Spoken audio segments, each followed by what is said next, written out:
Hello and welcome to It's Only Plastic podcast number 2. Seamless. Absolutely. Professional, that's what we are. Absolute professional. So the podcast where we take a deep dive into all things modelling, really, or we try to. Yes. So yes. This week, or this show, should I say, we are going to be diving into planning. So we've picked the kit and gone through the stash. Yeah. Rummaged for hours, and then we're going to go, right, so how are we going to tackle this build? So yes, that's the theme. And it's one of those ones where it is, as you described earlier, like a ferret down a rabbit hole, because you've got a lot of options. There's a lot out there to take into consideration, because as we were talking earlier before we came on air, it takes some people, me included, a long time to choose what they're going to build, purely because I'm spoiled. I've got a massive stash and all the rest of it. And if you stood into it in front of a model shop or you're online or whatever you're doing, you've got a lot of kits out there by a lot of different manufacturers. But one of the things that could guide you perhaps is, are you going to build it straight out of the box? Are you going to add some things to it down the aftermarket route? If you're going down the aftermarket route, which way are you going to go? So are we talking photo etch? Are we talking color photo etch? Are we talking, resin, 3D type resins, instrument panels? Are we talking Old cockpits, school seats, wheel wells and stuff like that? So there's a lot of different scratch building. There's a lot of different scope out there. And I know, for many, many years, you didn't have many players in town. Let's face it. You just had photo etch. Well, that was Edard's, realm, really, wasn't it? They were the sort of king of the hill with that and producing pretty much everything fast as well. Considering your kit would be released within a couple of months, you'd have, the full photo etch set for it, which was obviously one option. But now, especially with the advent of 3D color printing and things like that, it's very, very fast. You can get things coming down the line for it, and obviously with the 3D resin now as well, it seems to be incredibly quick for all this type of stuff coming out. So you might be then thinking, well, I would like to add a little bit of extra to it to give it some more detail. As we said before, I think that depends as well on what you're building. If you're building perhaps something that's going to be maybe in flight, or if it's a piece of armor, it's all buttoned up, in there, or something else like that, then you don't really have to worry about the niceties of what's inside it, because you're never going to see it, so you might just think for aircraft, maybe just a seat and a pilot figure for it if it doesn't come with it. Perhaps if it's armor, you're not worried at all. If it's all buttoned up, maybe just a tank commander in the top, obviously aftermarket ones and things like that. But again, I think that's where you sort of make your choices, isn't it, into what you're going to be going. And also, again, it depends on your skill level, how adept are you at it. If you're new to it, I certainly wouldn't advise going down the aftermarket route until you've got the basics of your modeling. That's basically your basic construction, not so much worried about your painting and stuff like that, but your construction wise, but luckily over the last 10 years, we've been really spoiled, because with CAD and 3D printing, things fit. Not like in the 90s, where you'd buy your Aries resin cockpit set and pay a small fortune for it to then work out it doesn't actually fit at all. In fact, it's nowhere even close. So you needed to sand everything to an inch of its life until you could literally, it was like a piece of tracing paper thickness of your plastic kit, because you've had to thin the walls to make it fit in. We've all done that one where you've gone too far. Both sides, you've gone through the resin and ended up coming through the floor of a cockpit. Done that a few times. Or obviously I've sanded so fine that by the time you add a bit of glue, it tends to bubble through, and various things to the outside. So I've been there. So again, I think it's one of those things, from a hobby point of view, we're in a great position because there's just so much available now. There's so many manufacturers out there. There's so much of it, and it's not a bad price. Yeah, there's some expensive companies out there, but you're going to be getting top-notch stuff. The same with the model kits. But there's a lot of different companies out there offering similar things in different ways, don't you think? Absolutely. Yeah, I couldn't agree more, to be honest. Like I say, it's definitely moved on a lot, shall we say, with 3D printing and 3D decals for cockpits and stuff. Because I think I mean, going back how long for colour photo etch, when you know, Edward brought that out, that was a bit of a game changer, weren't it? You know, that was definitely, yeah. You know, the new thing on the block at the time from their original photo etch, like I say, with original resin upgrade sets and stuff. And I mean, you know, again, we were just going to discuss.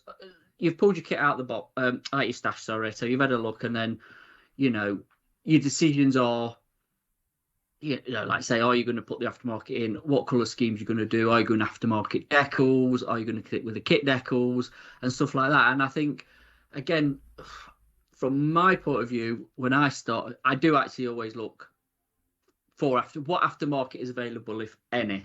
And I think now, oh God, what would you say? Good 90% of kits now you can get aftermarket for. Yeah, absolutely. Even some of the older stuff, you know what I mean? Even some of the older kits. You know, we'll talk aircraft. Again, if you're talking armour, you can upgrade your tracks, you can upgrade your barrels, you can, like you say, there's figures, there's tons of photo etch for clamps and, you know, side skirts and whatever else to put it all into scale. Stowage, again, resin stowage. You know, there's stuff for car kits as well. You can change wheels, you can put seat belts in, and, you know, each genre of modelling, shall we say, has definitely got its aftermarket or upgrade game on. You know, ships is another one, isn't it, with railings and masts and whatever else. It's definitely one, like I say, you can go down how many rabbit holes with and spend how much money you want. I think it's a bit never ending. But again, from a point of view, going back on track is again how you want to tackle that kit.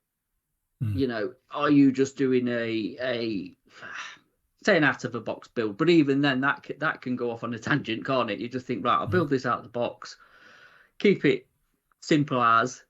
But then once you start into it, I'm not much of a planner. I do a little bit, but not to the 8th degree of. I like to see how a build progresses, shall we say. I'm an organic modeler, which don't help sometimes, but it's the way I like to work, because I can get so far and then think, I don't know. There's times I've looked back and think, well, I wish I'd have done that or that. But most of the time, I kind of can wing it.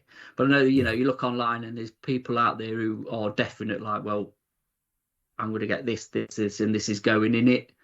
So, yeah, I think it's an interesting subject, to be honest. I think it can go like loads of different ways, especially a conversation on it like me and Phil are going to have at the minute. So, again, we'll chuck this back to Phil.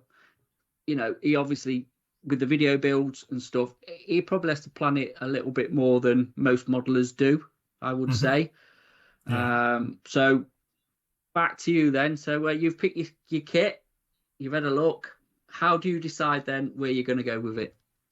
I think it's one of those ones as well. From my point of view, because I'm trying to teach and I'm trying to, you know, obviously entertain and the things like that as well. So for me, it might be a little bit different to normal people. So I tend to try and do things different in each build. Obviously, then there's repeats and overlaps before.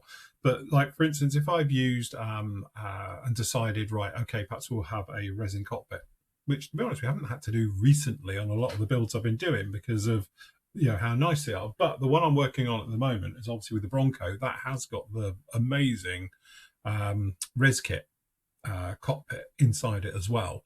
And again, I think it also boils down to the style of the aircraft, how much glass it's got, things like that as well. So from my point of view, I was thinking that if we go for an aftermarket, my initial thought was I was always going to put like a Quinta 3D set into it.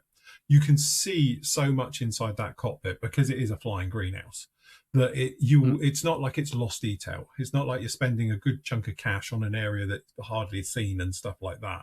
So I thought, right, okay, my initial thought was nice, either a colour photo etch set, which to be honest I did have for it, or perhaps a Quinta 3D printed set, because I do like the Quinta style with 3D. I know there's other manufacturers as well, but I do like the way that it gives that nice texture.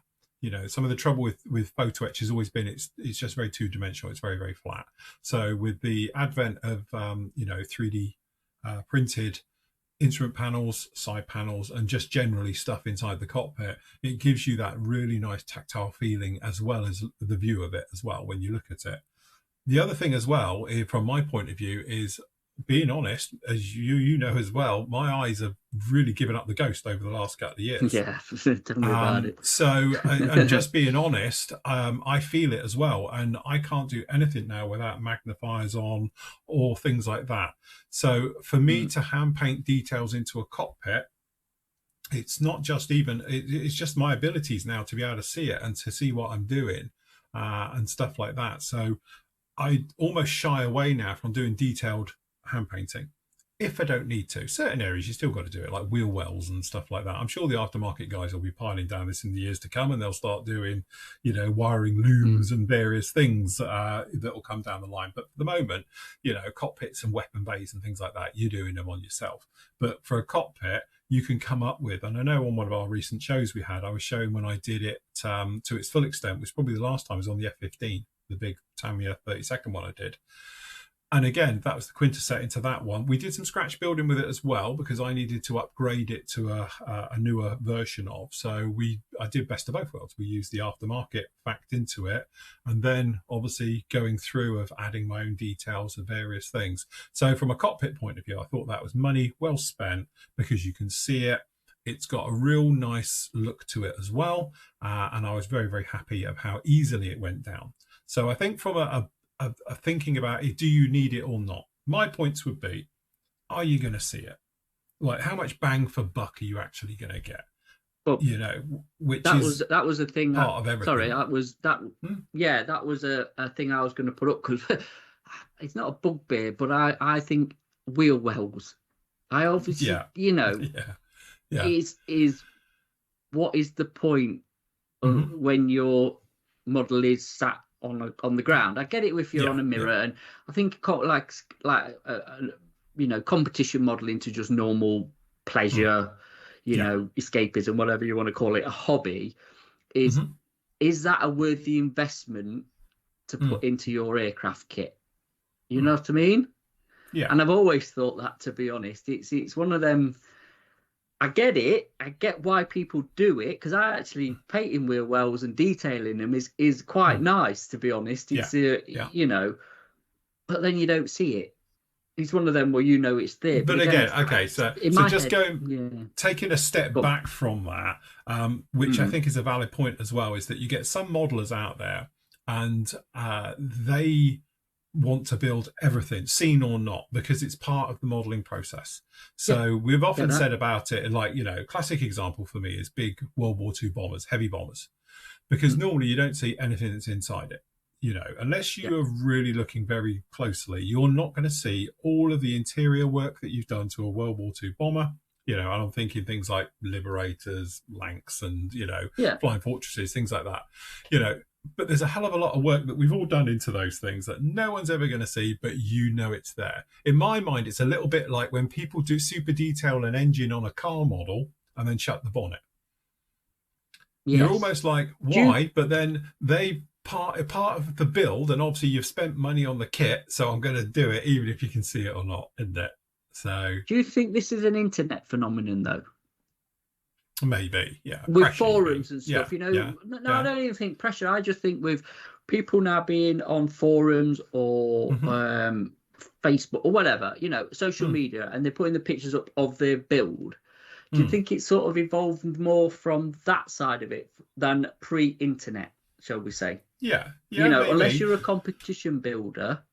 And I don't even know then, going back to Telford in the 90s or whatever it was, what you can see as in a normal viewing distance, is not what you can see now with your camera phone, shall we say. I know people had decent cameras and stuff back then, but even then it weren't 4K. It was of an era, even before digital cameras, we had to go and get them developed or stuff. So you was looking at an overall, like we call a curbside model, weren't you? Yeah, definitely. More, I think, than what you see now of, like you say, every step of your build you could take a photo of. Unless you're, back in the day published in a magazine, it was kind of your own collection or perhaps club or whatever you were showing. That kind of thing. Rather than now, like say, you can literally take a photo real time and post it real time, can't you? Yeah, absolutely. Yes. So then are you doing that more for other people's pleasure than your own?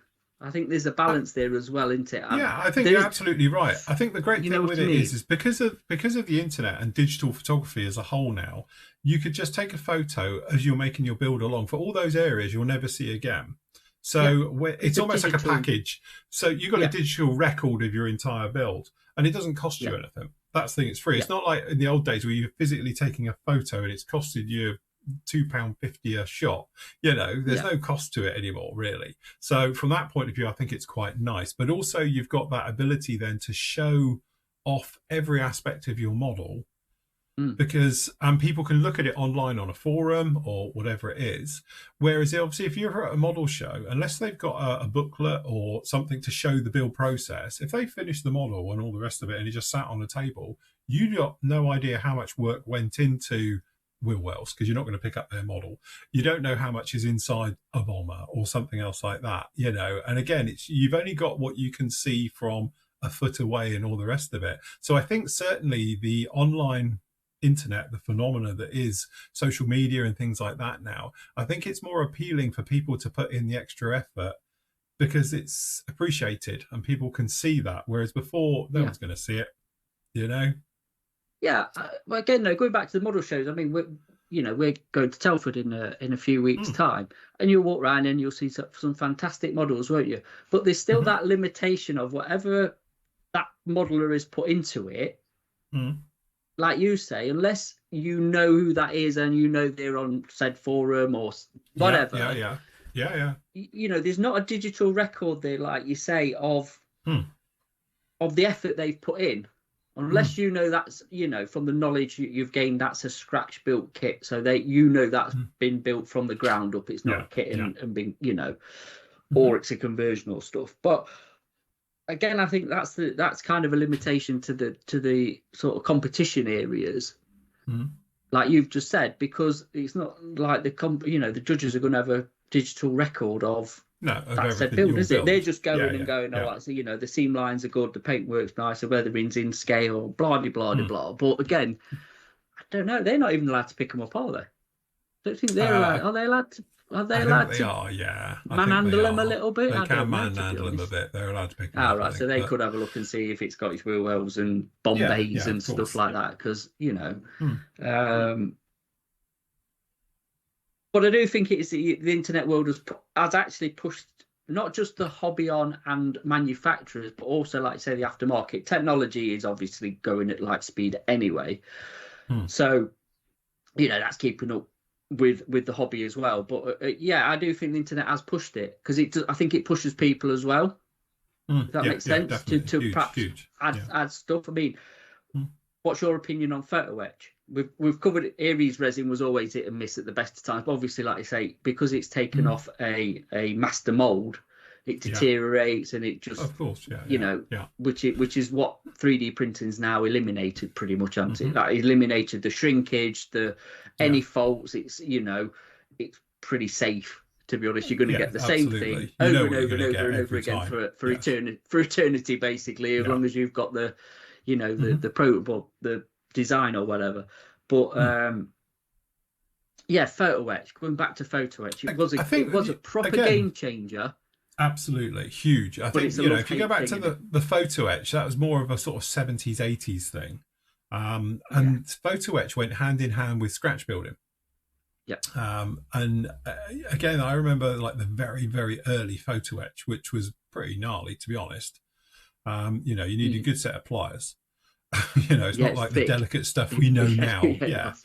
So I remember trying to cut it off the sprues, and things like that, and you end up just wiggling it off because it's the quickest way. It was that bad.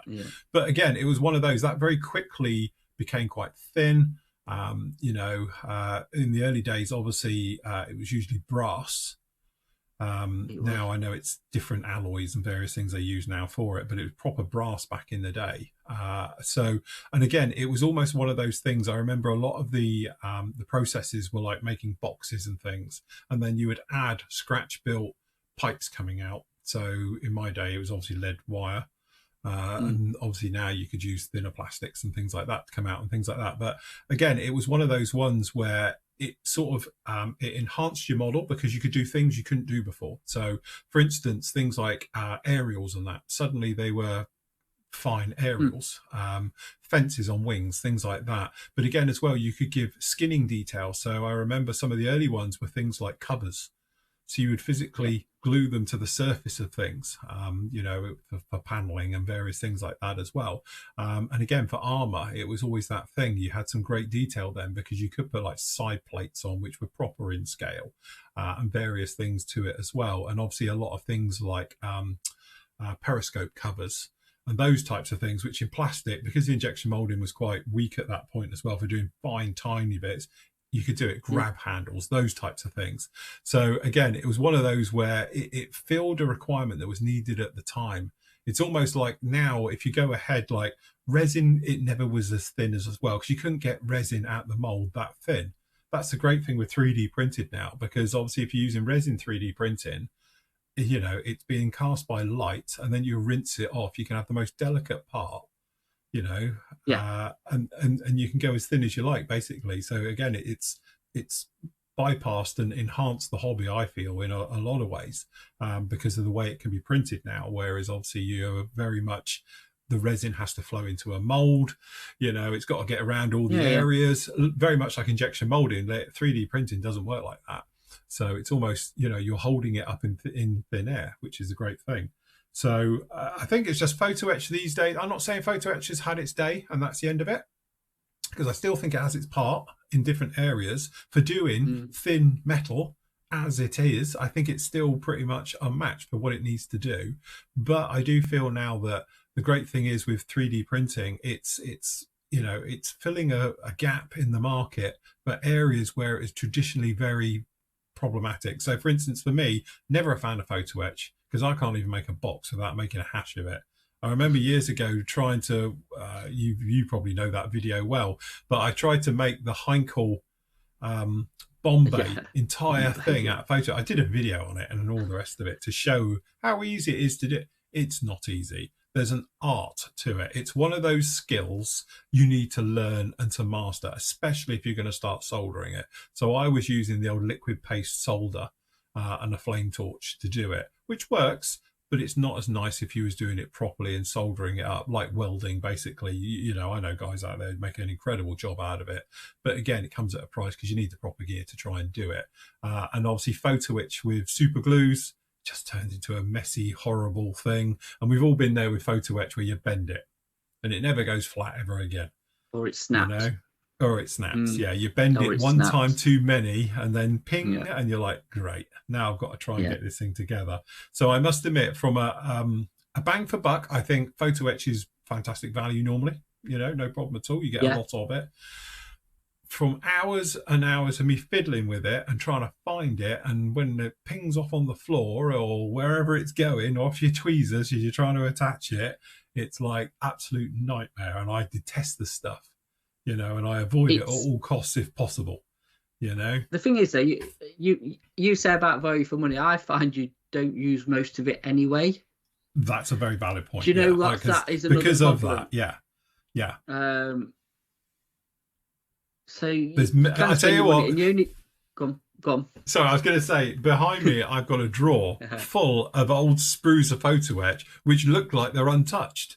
Because I've used a couple of bits that I needed for my model, and the rest of it I really can't be bothered with, and I'm not going to fight with it, and I won't bother. So I mean, we've seen some fantastic,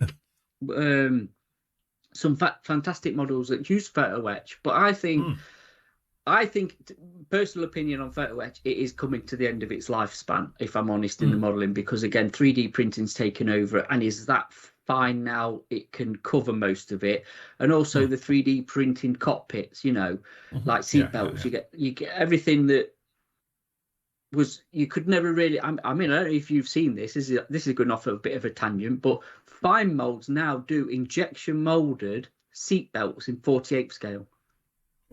Right. Okay. And they are amazing. Yeah. Absolutely amazing. Yeah, you have to have a Google and have a look at them. So even injection molding, obviously, with that moving on, if you can get proper in scale 48 scale seat belts that you just now stick on, glue on with normal glue, no hassle, no pinging off, no glue failures, or that is, that is a bit. I think that's a big game changer, to be honest with you. We've seen it with people putting decals in, and like seatbelt decals, and you can make your own, and like you've done it, you've showed tutorials on it and stuff. But actually, to do it in injection molding is fantastic. Because again, one of the big things with resin, I know we're getting off track a little bit because we're talking about resin a lot, but with the 3D printed resin, one of the highlights to it is you can put it in one entire object in one.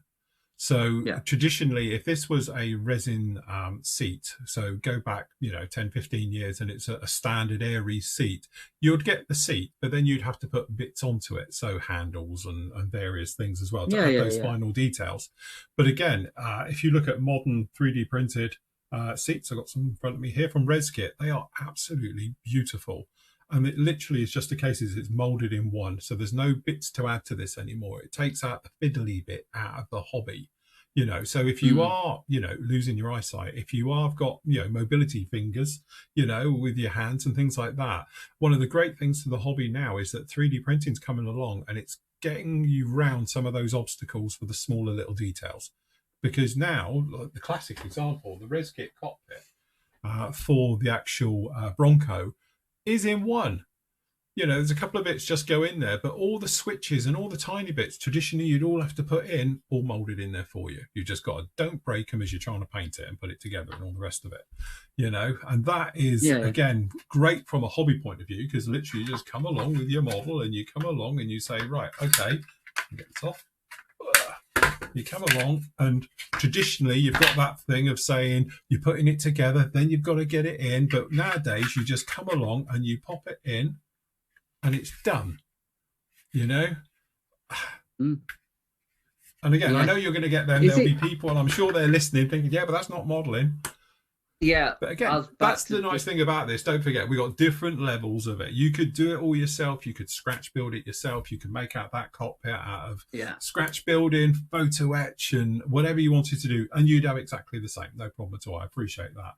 But I'm just saying, from a accessibility, that's the word I was after, point of view with the hobby, it's great now because you've got all these different options coming out. So slightly going back to where we were, you've got your kit. Also now you've got, instead of just saying, that's beyond my skill level because it's really, really detailed, and it needs all of this. You could turn around now and say, I could get a ResKit cockpit for it. Yes, it's going to need painting and that, don't get me wrong, but you could just base coat it and then get a color photo etch set or color 3D set, which would be, I think, even better, stick it onto it. And you've got brilliant. You've done that and you've got past that hurdle. No problem at all, and we are seeing it with other areas in the modeling world as well, like engines. We're seeing it with obviously engines now. 3D printed engines are just marvelous with all the pipe work on them, so you haven't got to go around piping it all in and all the rest of it, which are fantastic. Wheel wells, again, some of the ResKit stuff. I know I'm harping about ResKit here, but to be honest, they're bloody good at what they do. There's some fantastic stuff out there. But again, everyone will catch up to this and it will come through. So, this original thing about planning your build, you've got so many options, Do you think, though, sometimes you've done a build and added the aftermarket and then thought, I really didn't need to, and classic. I know you did it with the Mosquito. The 30-second Mosquito was a prime example where you added engines and stuff. But again, that kit now is how old? I don't even know when that came out. 2010, perhaps, was it? Yeah, I was going to say it's got to be getting on for 15 years old. Yeah. Say that kit's 15 years old. So, in the industry terms, that's like ancient, really, isn't it? From how things have moved on from that kit from Tamiya to now. Mm-hmm. The kits you've reviewed, say we'll use an example like the Mini Art P47. Yeah. Would you say, you're reviewing that kit and look at that kit, you need to add anything to it? Aftermarket wise, no. Again, if you wanted to help yourself out and perhaps eyesight and various things, then you could go down, we were saying about some of the colored pre-done routes and things like that, but from a kit point of view, you don't. Like the Lysander I'm building here is another classic. This is the Airfix Lysander. It's a beautiful kit. don't get me wrong, it is one of those ones you don't need to add anything to that.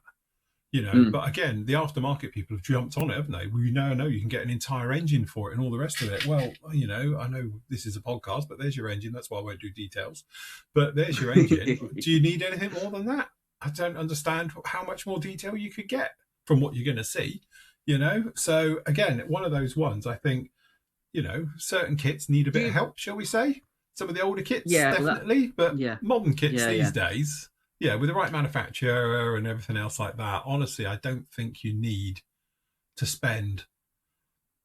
Do you think it's a case of like pick your battles with what aftermarket you're going to put in? Yeah. I think sometimes, there's certain kits out there, and you're the same as I am. You've got an eclectic stash.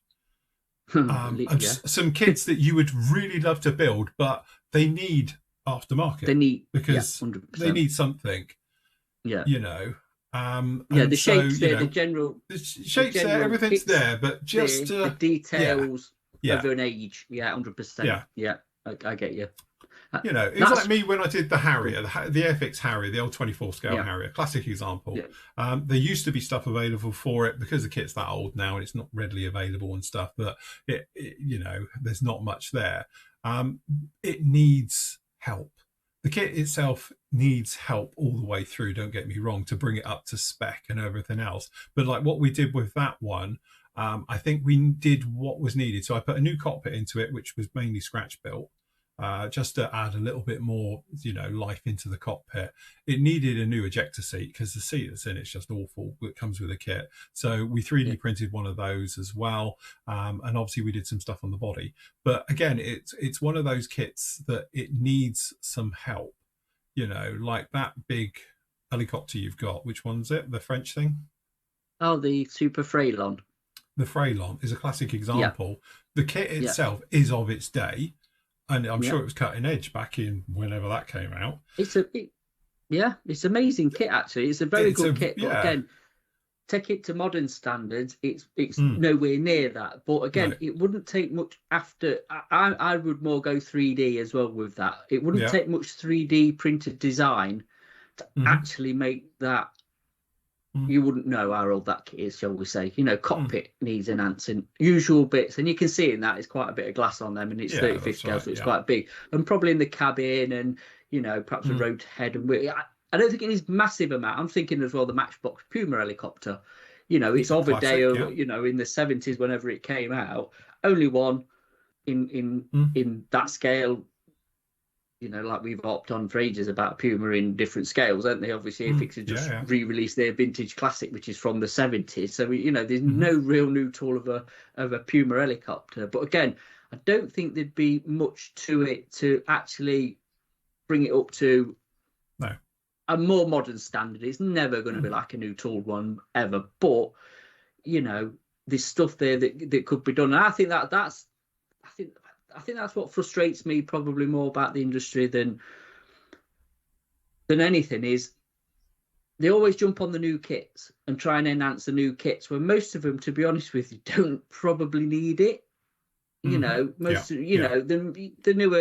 newer kits now are so good that you could get away with it, and yet some of the older kits, like I say, that they're the only ones going. Get overlooked a little bit. I've got a kit behind me now, and obviously we're doing a podcast, but this is on video, and it's the old Airfix Spitfire Mark 5 in 24th. And again, I've managed to source some 3D printed stuff off Cool's 3D for it. So a new seat, because the seat's oversized in the original, because it's just based off the Mark 1 into it with a few extra bits. So I mean that's like 1970 whatever it was that came out. A yoke, some wheels, some bits and bobs, because there's not a lot out for that kit, to be honest. Nobody's really touched any, aftermarket wise. I think Airscale's done a few bits for the instrument panel and stuff. But again, it's one of them that could probably do with a bit more help to bring it up to speed, and I'd get why people would invest in it. Again, it's if the kit's available, isn't it? Again, if Airfix did release it again, which it would make they do bring them out. Aftermarket companies would jump onto it. Yeah, that's it. I think so. Yeah, I think it's just bringing it back into the conscience of people or manufacturers, aftermarket manufacturers. To say, oh, that might be worth putting a little bit into it. We could cash in while that's got a run. Do you know what I mean? Absolutely. Yeah. No, definitely. I think going back there, that's a great thing with the hobby, as I say. If you're picking your kit, you've got your kit. When you're picking your kit, you could be into a situation of saying, I want to build a Lysander, whatever. And then obviously you might be limited because of the scale you want to do. So for instance, if you want to do a bigger Lysander, the only one out there is the old, which would be Matchbox, redone by Revell and hasn't been seen for a long time. And again, that's a classic, because going back a little bit, before I knew about this one, I was going to build that one, and that's why it's here. I've got it up in my stash now, and it needs help. There's a lot of glass on a Lysander. You can see in there it needs it, because it is of its day, and that's a classic example. It needs a little bit of sorting. So is there anything available for it? So that would be my first port of call. What's available for that kit if I just wanted to get some bits? Is there technically a little bit around the cockpit, maybe? Is there something around, even around the engine or something? Just these big areas where you're going to see it on a bigger scale. And then that would drive me to what I'm going to be building as well. Because if there's nothing around for it, and I'm not into scratch building, and I'm not into 3D printing or anything else like that, then I might think, well, maybe I'll shift scale and do the smaller Airfix one, because that one I can do straight out of the box. And it's a newer build, so chances are it'll go together a bit easier, so forth and so on. Yeah. But there's some kits out there, like Matt's favourite of all time, clearly the F14 Tomcat in 48 scale. Whichever way you want to go that. Matt's built hundreds over the years of this kit. But let's face it, it's very well represented. Hasegawa did it right the first time in 48 scale. I know Monogram did it, but we won't talk about that. But again, it was one of those kits where, out of its day, it's legendary. It is cutting edge. It's got probably some of the finest detail for its day that is down there. Wheel wells are fantastic. The cockpit, you got a crew with it back in those days. All right, you didn't get any weapons. We know about Hasegawa back in the day. But again, it was one of those kits where, to be honest, you didn't need to add much to it. So you could say, maybe I add a seat. If you're not going to have the crew in it, you can add a seat to it. And there was a couple of like True Detail back in the day used to do the seats for them and all the rest of it. So it was a cheap £10 for a pair of seats, £5 each, pop them into it, and away you go. You ended up with something legendary. Fast forwarding now, though, you've got options. Some of them, admittedly, they're going to be harder to get than others, like the AMK F14.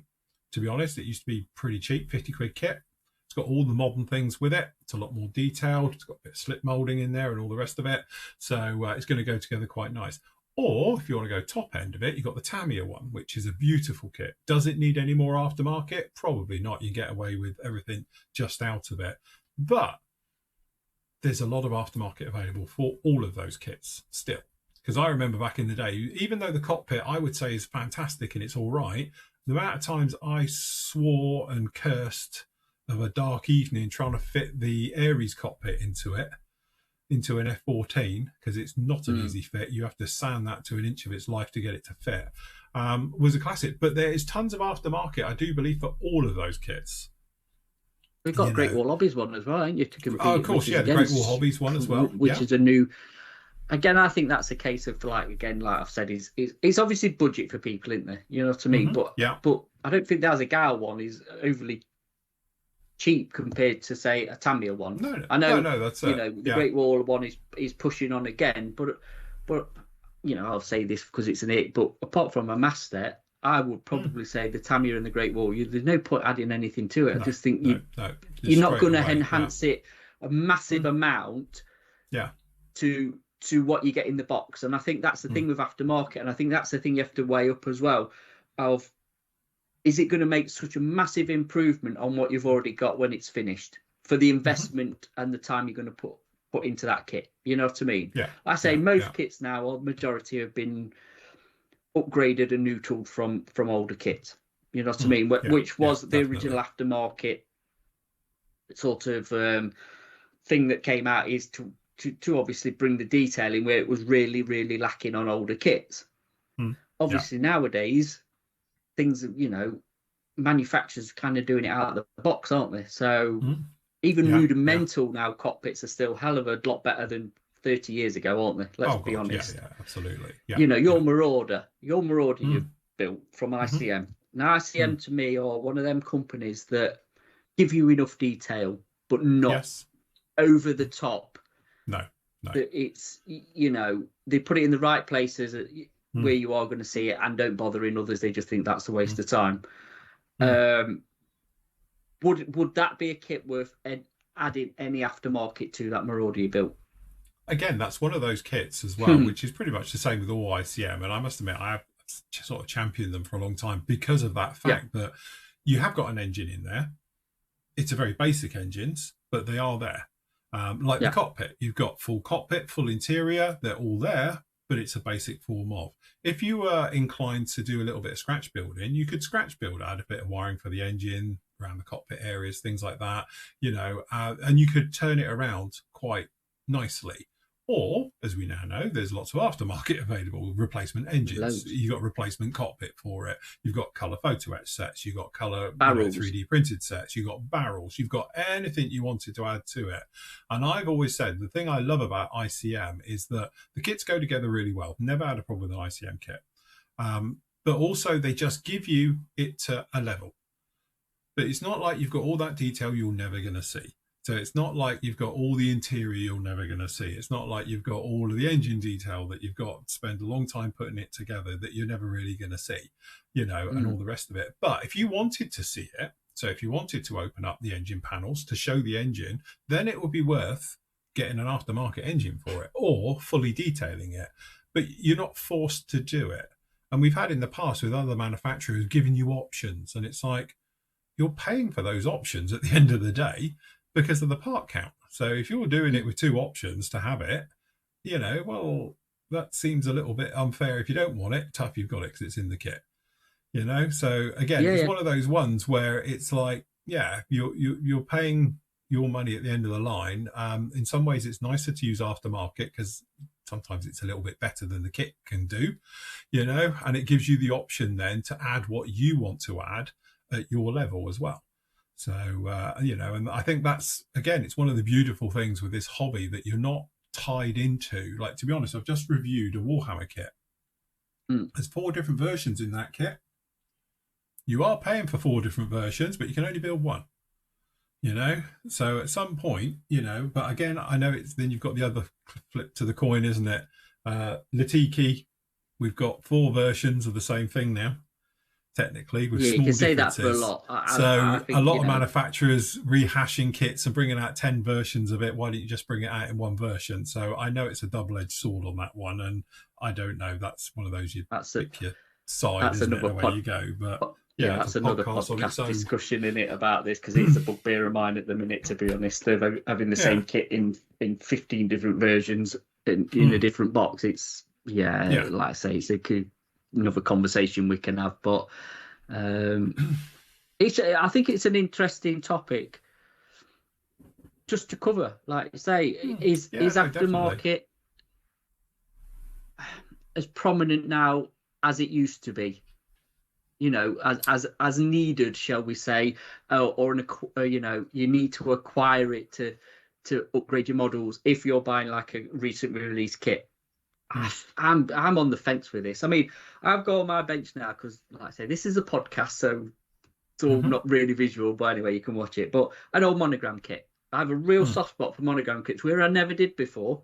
You know, after building one a few years ago, I've started one and I'm finishing one now.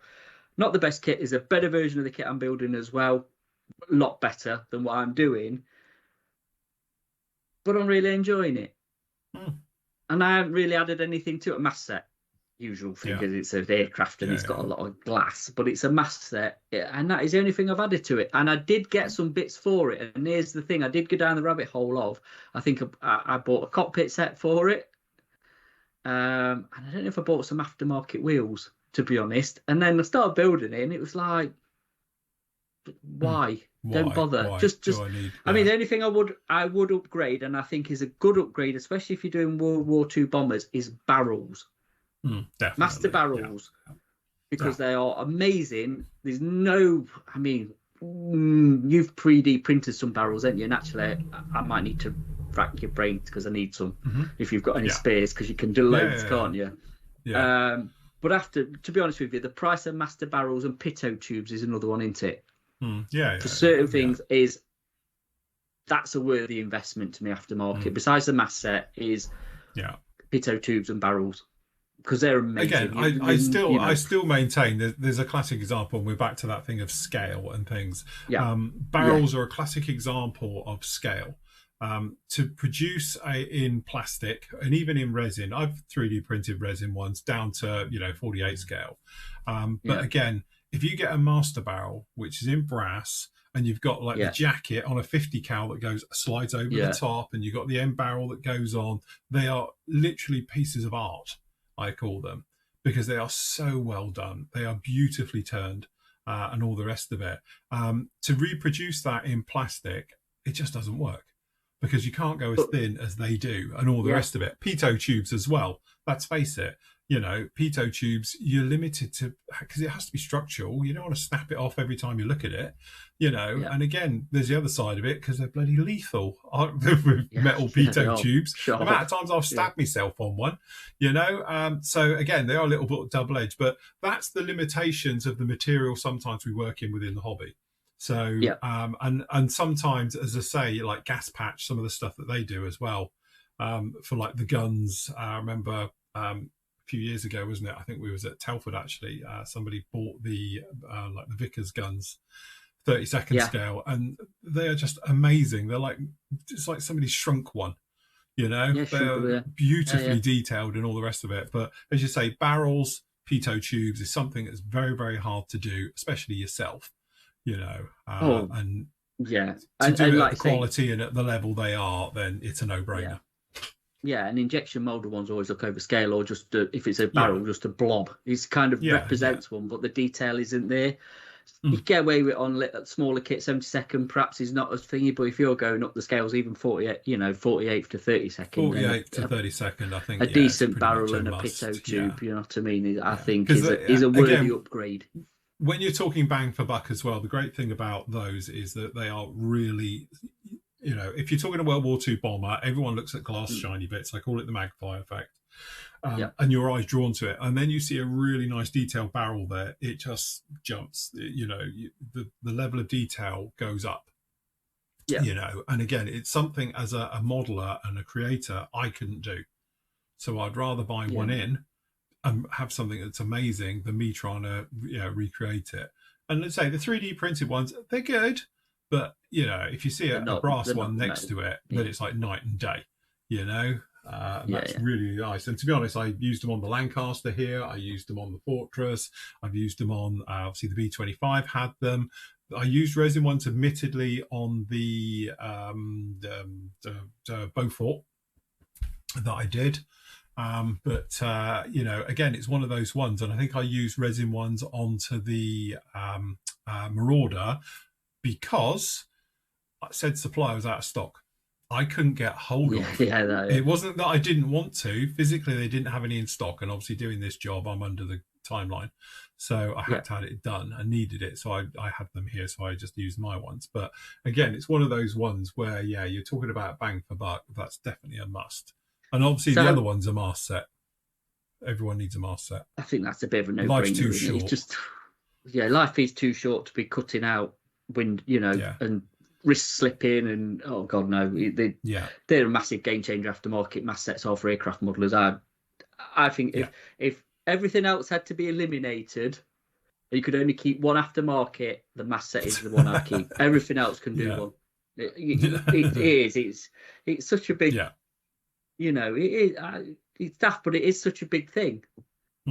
Isn't it? Yeah, once you've started using it, because as I say, for years I didn't, and now I do, and I won't go back. You were a naysayer. You were a proper naysayer, and then you had an epiphany and seen the light. I saw the light. Oh my god, what am I doing? Why am I just holding it up to a light, going like with me scalpel and slicing me finger, slipping? I know. No chance. But again, just going back, so we'll move off the aircraft and just go on to armour briefly before we move on to decals and are they worth getting aftermarket or not. I think again, obviously we moved from tracks. Tracks was a real weak part in early, let's obviously rubber band tracks. You're talking like old Tamiya kits, Italy, everybody's rubber band tracks were weak. It were like tools were weak, figures were weak. They've obviously moved on. Original like 70s, 80s figures were shocking, and tracks was the other one, and then we obviously got white metal tracks, and now we've got 3D printed. They all click together and whatever else. But obviously you've got, I don't mind, like, I think even some of the tracks that are in the kits now, Takum tracks are good, Meng tracks are good. A lot of manufacturers, to be honest, now have upped the track game, shall we say, and I don't think they're as necessary as they used to be. No, they mould them now with SAG. You got your Lincoln length. I think they're basically workable as well. Most of the individuals are workable. Yeah, most of them. Yeah, they're fiddly and horrible. But yeah, I think like Dragon was probably the first ones to do the individual track links. Yeah, which they're time consuming. It's one of them parts, but again, it's worthwhile. Again, tool clamps was another one. I don't know if you've ever tried to build one, I have, but a photo etch tool clamp workable. Yeah. No. My eyesight nowhere near to that level, but they are horrible things. But now there's 3D printed ones where you literally just got to make them fit, which is again is good, because you get another weak part in older kits. Newer kits, again, I don't think it's such a big deal anymore. But I'm again not a ship builder, but I can't like railings. I can't see even 3D printed. I don't think can replicate a photo etch railing. I don't think you'll get that fine. You can to a point, but I think you can do it. I mean? The difference you've got though is that photo etch is quite robust stuff. Yes, that's what I was about to say. If you knock it, I think if it's resin, it's going to go. But the great thing about like photo etch railings, we were talking about recently the carrier I did, the Iwo Jima, I did the platinum edition, and it had just sheets and sheets and sheets of railings. And that kit had a few accidents. Funny enough, the photo etch stood up to it. That was the nice thing. It hung on. Occasionally it would ping off, and then you could just put it back in. Say drop a super glue or PVA glue, pop it on there, and it was okay, good to go again. Whereas that's the trouble though when you're dealing with obviously injection molding and resin, is that it doesn't like being knocked hard and broken, because it doesn't like to go back. That's the problem with it. But again, photo etch, it definitely has its place. Things like railings, panels, radar, things like that, radars, radars on ships as well, because it's so intricate and fine. Because it has got the correct scale type of effect with it. Yeah. And obviously scale of a ship, about whatever you want to call it as well, because of whatever they're smaller, aren't they? So it does. I think it does enhance them, because you can't get it in injection molding that in scale, can you? So I think that's a worthy, if you're a shipbuilder or you're into the naval stuff, I think that's I think you do have to look to the aftermarket to get it realistic looking to a point. Yeah. So finally, because God, time's just flew by as usual. Aftermarket decals. What's your opinion of because we've all been down that rabbit hole, haven't we? Let's be honest. From the old Hannet's catalogue, where you're looking at microscale, no idea what you're looking at. This is shows our age here.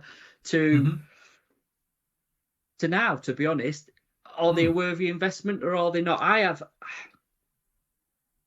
won't say a bugbear with them, but I think when you get let's say we'll take a Spitfire, just for argument's sake, and then you get however many versions of a Spitfire you get in your sheet, but you can only obviously use one. Yes.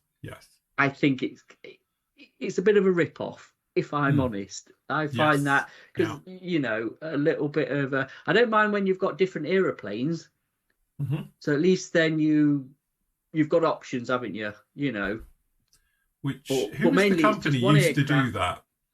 There was I can't remember the decal manufacturer that used to do it, but they used to do like the RAF in 2000, and you'd have one Tornado, one whatever. I think it's of all the different aircraft types. Was it Model Is that Alliance? Model Decal, I think, is it, or something? Oh, yeah, somebody like will comment. I know you mean. I do know. At least but yeah, you had options. You had options for it, and they used to do things like you'd have a Hurricane and a Spitfire and like a Wellington and maybe a Lysander and stuff like that. So you've got little options down there. Again, it is, as you say, I don't like to bash on Edard's Decals, but I think at one point it was always a strong point of the selling of their kits. When they used to do the special edition ones, is that you'd have 10 choices. Cartograph decals in there and all the rest of it. So again, beautifully packaged, lovely box art. They were, as I say, we often describe them as like collector's items anyway, kits, but they were one of those ones that came along and you were like, well, wow, it's got 10 in there. But in the back of your head, you're thinking, I'm only going to build one. What am I going to do with the rest of the decals? I'm going to have 9 spare lots of decals. Yeah, I've got spare, but I'll build another one that'll come with decals. Unless you're going to go down the white box route, the Overtree. Well, the Overtree, yeah. One but way. there is that again. Are you realistic going to build 10 Spitfire Mark 9s? Spitfires unless you're all of those markings, a real fan of a Spitfire Mark 9, or like now the P40's out or the one, whatever it is. I know exactly where you're coming from with that. But I think again, modern decals now are not like old decals where like say we talk old Microscale and the original aftermarket decal companies. Yeah, you needed them because the decals in the kit were pretty awful, weren't they? I think Hasegawa was probably the best of the bunch, and I didn't mind Italy's. They weren't brilliant, but they were good decals. But you're looking at some of the older manufacturers, and they were just like Airfixes were notoriously out of register. You never had an Airfix one. The white would always be different. Yeah. But they weren't the only ones. There was a few other companies where I think Esky was another really good, Tamiya's, really good decal. Yeah, but the money you spend on a Tamiya kit, the decals were awful. Yeah, especially, which is again, I think we've covered this on other conversations me and you've had, but the armor decals are not the same as the aircraft one. The armor decals are really good, but the aircraft ones are awful. But again, do you think now aftermarket decals is needed anymore? Because again, you get a lot of options in kits and a lot of kit boxes with the same kit but different decals in it, a bit Hasegawa-esque, shall we say, back in the day. Yeah. Do you know what I mean?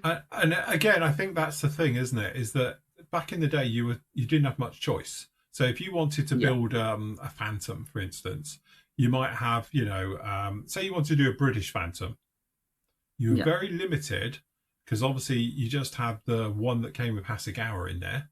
So if you wanted it in somebody else's markings, you'd have to go aftermarket and get an aftermarket a sheet for it and all the rest of it. And especially if you wanted some aircraft in foreign service, perhaps. So like Spitfires in foreign services, because obviously every Spitfire that came out was in RAF markings because, obviously it sells kits. But if you wanted somebody else's, then you'd have to go down the aftermarket route for it. But again, this is one really for another show. The trouble you've got now is that manufacturers have jumped on this a little bit and they are bringing out the same kit in 10 different marking options, but it's the same kit. So do you hold off and wait? Hasegawa championed this back in the 90s. They started it. They started it. But now ICM seem to have picked up the mantle and run with it. So, well, I think, to be honest, I would probably say Edard was the first. And I think then a lot of other companies have seen that and gone, there's mileage in this. Easy one. And if it sells, then, I think it's a very Eastern European thing, if I'm honest. If you look at manufacturers from, Poland, the Ukraine, the old Czech companies and stuff, I think it's their thing.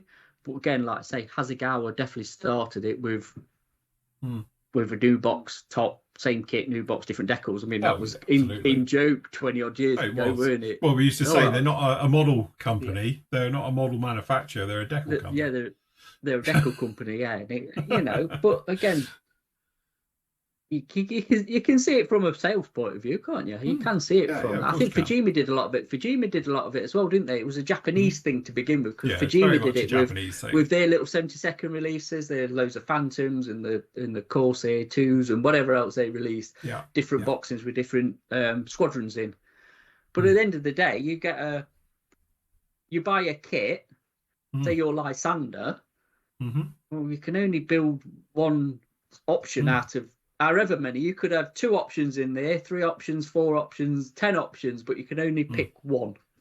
So you're gonna have a lot of aftermarket decal, like a lot of decals left of, because I've got a box full of decals from kits that have not been used, over the years, and I don't know why I keep them, because half of them now probably knackered, but you just tend to just in case, innit? I might need. I think the trouble with that, like as I say, we are very spoilt within the hobby. I think so. And that's one of the nice things to it now, especially now as we sit here in 2025, is we've got the ability to pretty much build any kit in any scale now. I know there's exceptions, but generally there's pretty much everything that you could ever want out there now. And there's probably an aftermarket decal set to put them in the markings you want as well. So from that point of view, it's not like the old days where you were very, very limited on what you could build and what markings you could have on it, and you ended up having to do your own markings, and stuff like that. But again, it's one of those things. We moan about things because it's not good enough, or we want more of it, and then they give us it, and then we moan about it because they've given us too much now and I'm not using half of it, and it's costing a fortune.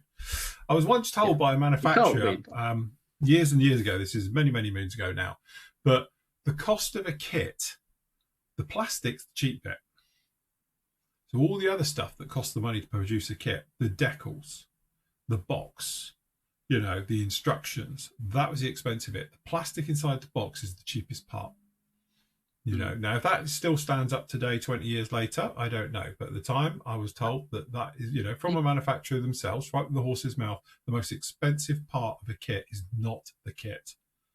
It's probably design, R&D. Yeah, well, this is it. It's all your other stuff into it. But the actual design and the research and everything else before it's even anywhere near being, tooled and everything else. So we know tooling is not cheap, do we? But I think sometimes you do forget it, like from manufacturer's point of view, it's a business, isn't it? They're there to sell units, to keep them in business, to make profit, to move on. And I think that's something that's always worth remembering about what you do when you sit here. I've often said, haven't I, and I will say it again, is that companies need to make a profit.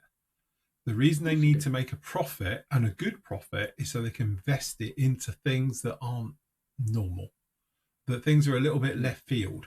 So if you do want that slightly odd aircraft that no one's really heard of, if you do want to have that tank version that no one really does, or no one's done before, it's the companies who make some money are more likely to say, do you know what, we'll do one, and that's why I often say about Trumpeter back in the day. Trumpeter brought out some stuff I never thought we'd see, mainly RAF, to be honest with you, World War II, but Trumpeter bring out, along with Hobby Boss, kits which I never thought we would see.